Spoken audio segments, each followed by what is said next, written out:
Confías en que la Biblia es palabra de Dios, pero la mayoría de la gente ni siquiera sabe de dónde salió. Y aquí la pregunta importante es, si la Biblia es palabra de Dios, entonces ¿quién fue el que tuvo la autoridad para decidir qué libros formaban parte de ella? Todos los cristianos sabemos que la nueva revelación viene directamente de Cristo. Pero ¿cómo es que esta revelación se empezó a compartir? Al principio, después de la partida de Cristo a los cielos, esta revelación se compartió obviamente a través de los discípulos de Cristo. Sabemos que la Biblia es revelación escrita, pero antes se compartía la revelación de forma oral. Los apóstoles y sus discípulos son aquellos que compartían esta revelación. Y aquellos discípulos de los apóstoles son los que conocemos como los padres de la iglesia. Y son aquellos que continuaron compartiendo esta revelación. Y es eso a lo que le llamamos la tradición apostólica. Y esa tradición no es nada más que la misma revelación de Cristo, pero transmitida. Últimamente he estado subiendo muchos clips, tanto en TikTok como en YouTube, hablando de los padres de la iglesia, hablando de Clemente de Roma, Irineo de Lyon, etc. Y he recibido muchos comentarios diciendo que realmente no importa lo que ellos hayan dicho, que ellos igualmente pudieron haber sido herejes, ignorantes o lo que sea. La razón por la que estoy haciendo este video, pues muchos de esos comentarios decían que todas las cosas que ellos dijeron, mientras no estén incluidas en los libros del Nuevo Testamento, no pueden ser tomadas como verdad. Y antes de hablar de esto, quiero presentar un versículo de la Biblia que siempre me ha llamado mucho la atención, y yo creo que hay muchos cristianos que lo ignoran por completo. En Juan 21:25 podemos leer: y hay también muchas otras cosas que hizo Jesús, las cuales, si se escribieran una por una, pienso que ni aún en el mundo cabrían los libros que se habrían de escribir. Y aquí la pregunta es, ¿qué pasó con todas esas cosas que hizo Jesús? ¿Qué pasó con todas esas enseñanzas de las que habla Juan que no se escribieron en su evangelio? ¿Se perdieron? ¿Eran también parte de la revelación? ¿O es que Juan y Pedro y los demás discípulos fueron tan egoístas como para guardarse esa revelación para sí mismos? Y aquí es donde entra la tradición apostólica. Así que comencemos con el siglo I, los discípulos directos de los apóstoles. Pues sabemos que tanto Juan como Pedro como Pablo tuvieron discípulos a los cuales les encomendaron misiones muy importantes y les transmitieron las enseñanzas que mismo Cristo les transmitió. Entre esos discípulos tenemos a Marcos y a Lucas, los mismos autores o los que se le adjudican la autoría de sus evangelios. Y todos los cristianos confiamos en la inspiración del Espíritu Santo sobre Marcos y Lucas al momento de escribir estos evangelios. Y no creo que haya cristiano que dude o que cuestione el hecho de que Marcos y Lucas fueron inspirados por el Espíritu Santo al momento de escribir estos evangelios, porque simplemente eso descartaría la idea de que los mismos evangelios son palabra de Dios. Pero también, así como ellos fueron discípulos de Pedro, Juan y Pablo, también existieron otros discípulos con otras encomendaciones distintas a las de Marcos y Lucas. Pero ellos también recibieron las mismas enseñanzas directamente de los apóstoles de Cristo. Comencemos pues con Clemente de Roma. Clemente de Roma fue discípulo directo de Pedro, Juan y Pablo, de los tres. Y él también fue uno de los obispos de Roma. De hecho, fue el cuarto obispo de Roma, del año 88 al año 97. Y esto cuestiona muy directamente a aquellos que dudan de la autoridad del obispo de Roma, que actualmente es el Papa. Desde los inicios del cristianismo en el primer siglo, Clemente habló directamente a la iglesia de Corintio, mencionando la autoridad que tenía Roma sobre el resto de las iglesias. Él dijo: si alguno de ustedes desobedece lo que se ha dicho por Cristo a través de nosotros, será culpable de grave pecado. También, Clemente, alrededor del año 95, escribió su carta a los Corintios, donde decía: los apóstoles establecieron a sus primeros convertidos, probándolos en el Espíritu como obispos y diáconos. Es bien interesante, aquel que aprendió directamente de Pedro, de Juan y de Pablo, dejó por escrito que los mismos apóstoles de Cristo instituyeron a sus obispos y a sus diáconos, y que los probaron con el Espíritu. Contemplemos que quizá para ese momento Pedro y Pablo ya habían muerto. Sin embargo, Juan murió hasta el año 100, y Clemente fue obispo de Roma desde el año 80. Esto significa que si las cartas de Clemente hubieran estado erróneas, Juan pudo haber intervenido para poder rechazar estas enseñanzas. Ya que sabemos que Juan estuvo en la isla de Patmos del año 85 hasta el año 100 en el que falleció. Y en esos años fue donde Juan escribió sus cartas, fue donde Juan escribió su evangelio, fue donde Juan escribió el libro de Apocalipsis.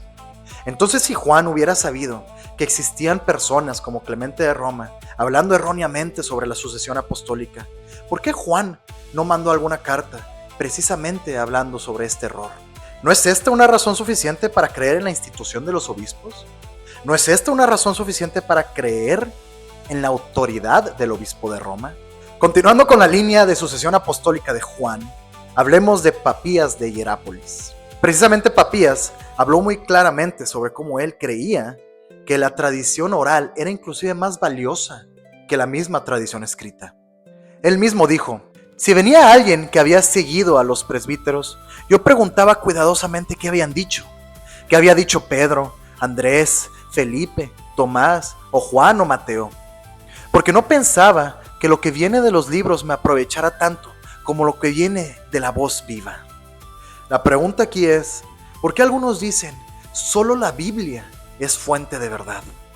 Cuando un aprendiz directamente de Juan, que vivió y enseñó en los tiempos en los que Juan seguía vivo, prefería la tradición oral. Ahora hablemos sobre alguien bien interesante, Ignacio de Antioquía. Él fue obispo de Antioquía.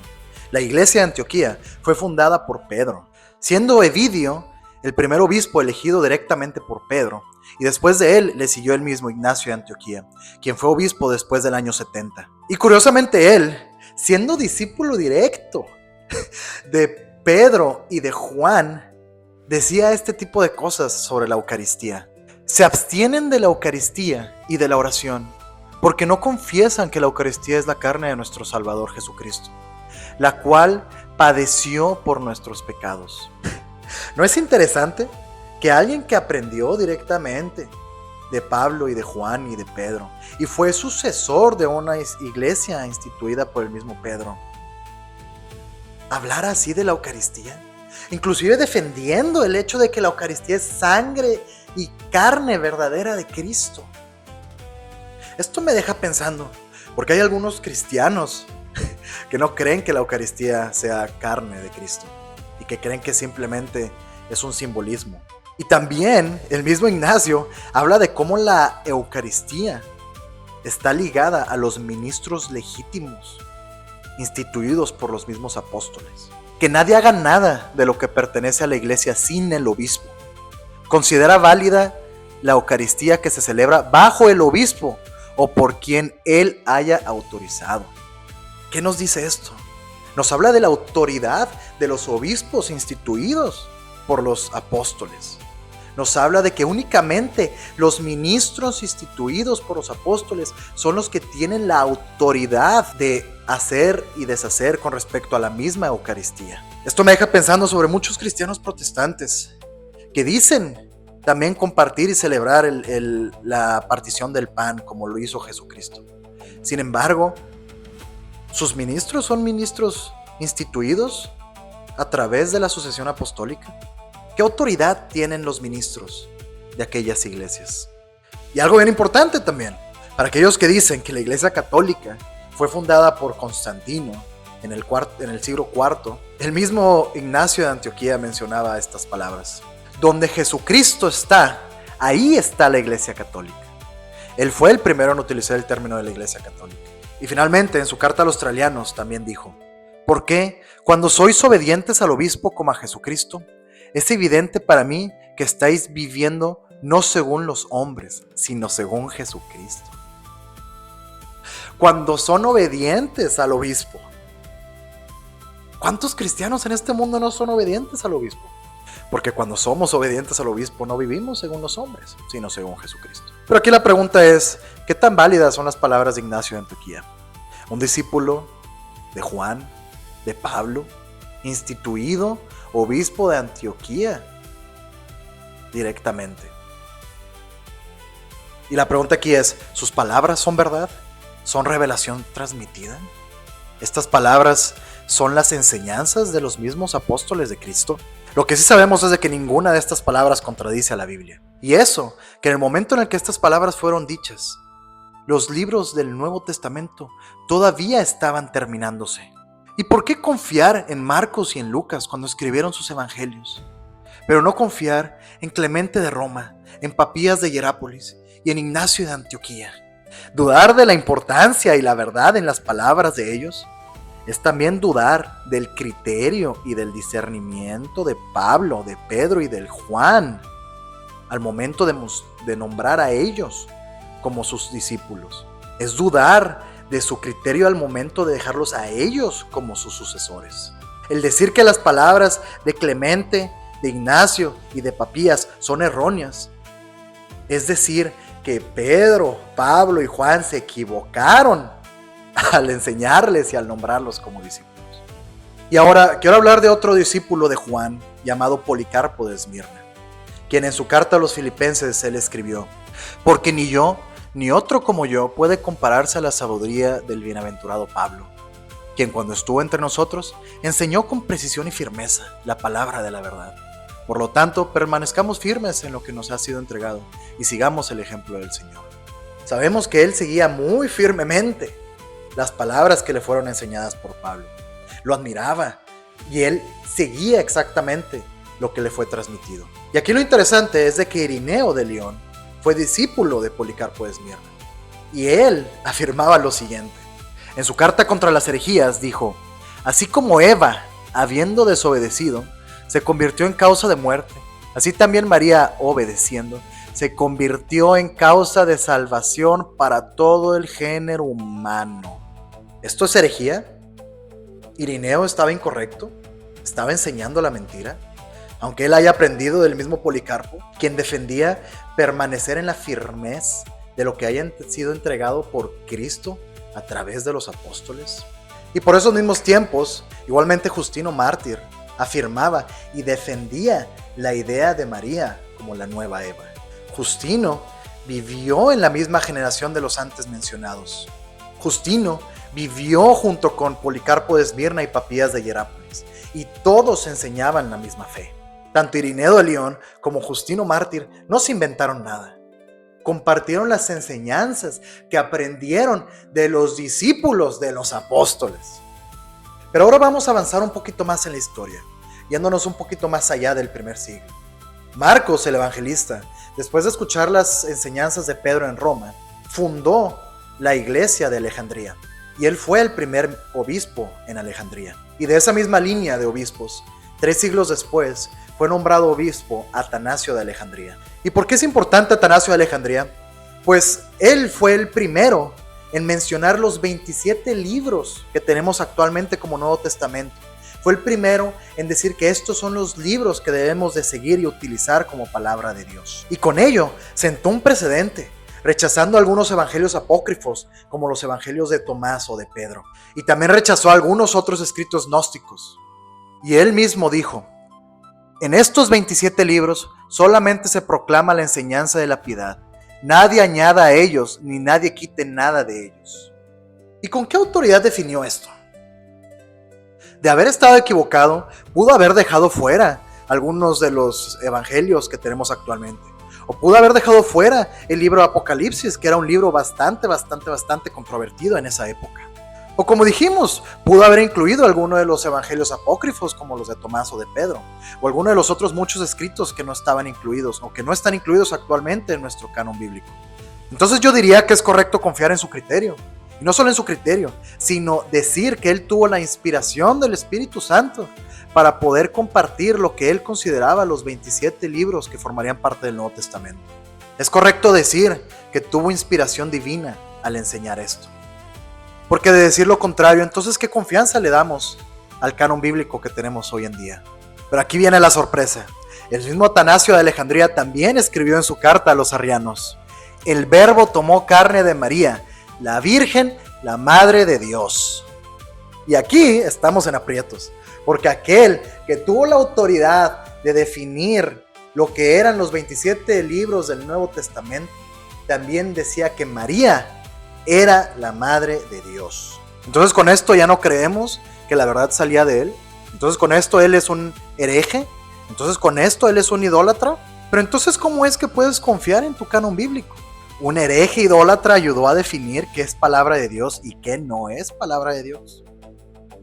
Bueno, si no quieres confiar en él, entonces confiemos en Eusebio de Cesarea, quien poco antes ayudó a separar los libros entre reconocidos, controvertidos y completamente rechazados.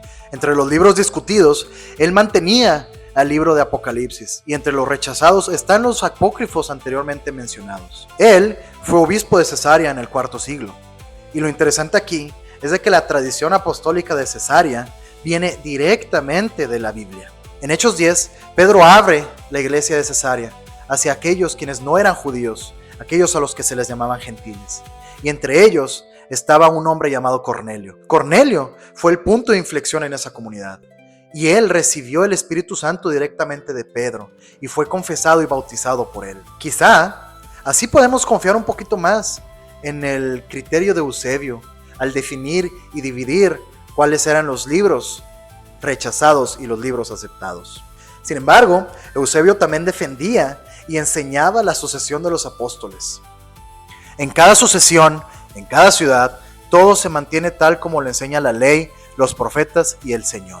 Eusebio creía que la verdad del Señor se mantenía en la sucesión apostólica de todos aquellos que hemos mencionado anteriormente. Y con esa misma autoridad fue de los primeros en acercarse a lo que hoy conocemos como canon bíblico. Y finalmente, si podemos llegar a un acuerdo de que a través de la sucesión apostólica y la tradición viaja la verdad de Cristo, desde la iglesia de Siria, fundada por el apóstol Tomás, tenemos una tradición muy interesante. Tadeo de Edesa, discípulo de Tomás, afirma claramente el nacimiento virginal de Jesús.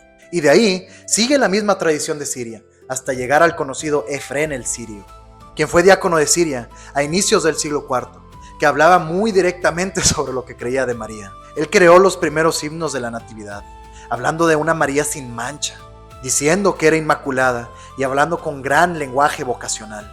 Y él mismo la llamaba de la siguiente manera: más honorable que los querubines y más gloriosa que los serafines.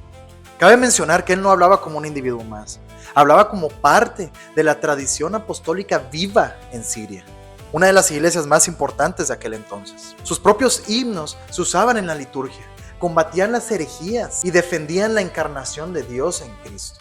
Él mismo es actualmente llamado como doctor de la iglesia. Ninguna de estas enseñanzas que hemos repasado en este video rechazan ni contradicen ninguna de las enseñanzas bíblicas. Y esto se traduce en los dogmas de la Iglesia Católica. Y ninguno de estos dogmas contradice ninguna de las enseñanzas bíblicas, ni contradice ninguna de las enseñanzas apostólicas.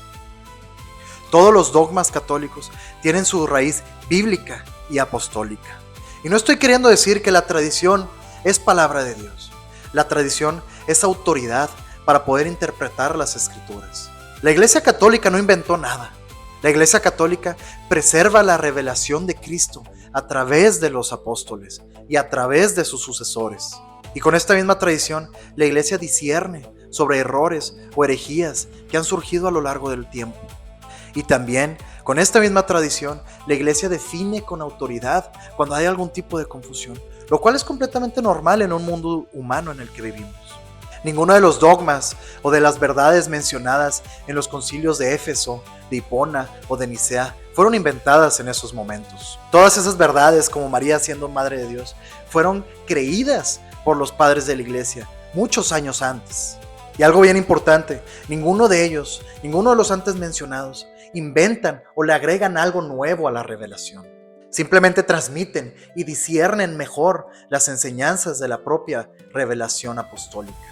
Así que ahora lo sabes, la verdad y la revelación no empezaron con la Biblia, pues sabemos que el canon bíblico como lo conocemos fue completamente dogmatizado e instaurado hasta el año 393 en el concilio de Hipona. La verdad empezó con una iglesia viva, y si hoy confías en la Biblia, entonces también estás confirmando y confiando en la autoridad de la iglesia que la transmitió a través de 4 siglos enteros. Así que la pregunta no es si crees en la tradición, la pregunta es si estás dispuesto a aceptarlo. Hasta aquí sería este video. La verdad disfruté mucho haciendo esta investigación. Me tomó un rato y tuve que leer varios de los escritos de todos estos padres de la iglesia. Sin embargo, Yo me siento muy feliz por haber aprendido muchas cosas que quizá no conocía antes y me siento muy feliz de transmitírselos a ustedes.